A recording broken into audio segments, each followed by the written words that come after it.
రేవంత్ రెడ్డి సమావేశమయ్యారు. రాష్ట్రంలో 15 లక్షల కుటుంబాలు గల్ఫ్పై ఆధారపడ్డాయని, గల్ఫ్ కార్మికుల కోసం ప్రభుత్వం కొత్త విధానం రూపొందిస్తోందని రేవంత్ రెడ్డి తెలిపారు. గల్ఫ్ కార్మికులు చనిపోతే 5 లక్షల రూపాయలు ఇవ్వాలని నిర్ణయించినట్లు రేవంత్ రెడ్డి చెప్పారు. గల్ఫ్ కార్మికులు వారి కుటుంబాల వివరాలు నమోదు చేయిస్తామని, గల్ఫ్ కార్మికుల కోసం బీమా వసతి కల్పిస్తామని అన్నారు. గల్ఫ్ కార్మికుల కోసం ప్రత్యేక అధికారిని నియమిస్తామని రేవంత్ రెడ్డి తెలిపారు. ఒక వ్యక్తి ప్రాణం ఖరీదు ఏ కుటుంబానికి ఆ కుటుంబానికి అత్యంత విలువైనది.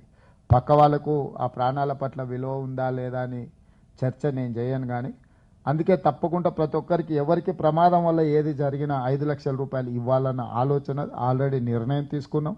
దానికి సంబంధించి అదేవిధంగా ఇక్కడ నుంచి ఈ అనుభవం లేని లేకపోతే అబద్ధాల ప్రాతిపదికన ఏజెంట్లు మిమ్మల్ని అక్కడికి పంపించిన తర్వాత విజిటింగ్ వీసాలో ఇతర వీసాలలో అక్కడికి పోయిన తర్వాత వర్క్ పర్మిట్ లేకుండా లేకపోతే అక్కడ ఉన్న ఇక్కడ నుంచి ఏదైతే సంస్థ కోసం మీరు అక్కడికి వెళ్తే ఆ సంస్థనే అక్కడ మనుగడలో లేకపోవడం, ఇట్లాంటి సమస్యల నుంచి బయటపడే లేకపోతే ఏదైనా కేసుల్లో ఇరుక్కుంటే కూడా ఏ రకంగా న్యాయపరమైన సహాయం అందించాలి, అంటే ఇక్కడ ఎంపానల్ చేసి కొంతమంది అడ్వకేట్లను పెట్టి ఏదైనా లీగల్ అసిస్టెన్స్ కూడా ఏ విధంగా ఇవ్వాలనే దాని మీద కూడా మేము చర్చించుకోవడం జరిగింది. ఇదే కాకుండా ప్రధానంగా నేను నమ్మేది విశ్వసించేది ఏజెంట్లకు ఒక చట్టబద్ధత ఉండాలి.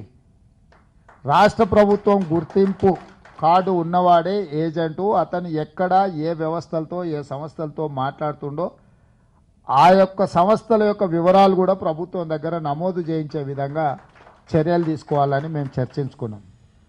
ఇక్కడుండే వాళ్ళకు కూడా ఆదరాబాదరాగా వాళ్ళు వెళ్ళిపోయి అక్కడికి పోయిన తర్వాత ఆ పరిస్థితులు అర్థంగా కూడా ఇరుక్కునే వాళ్ళు ఉంటారు. వాళ్ళకు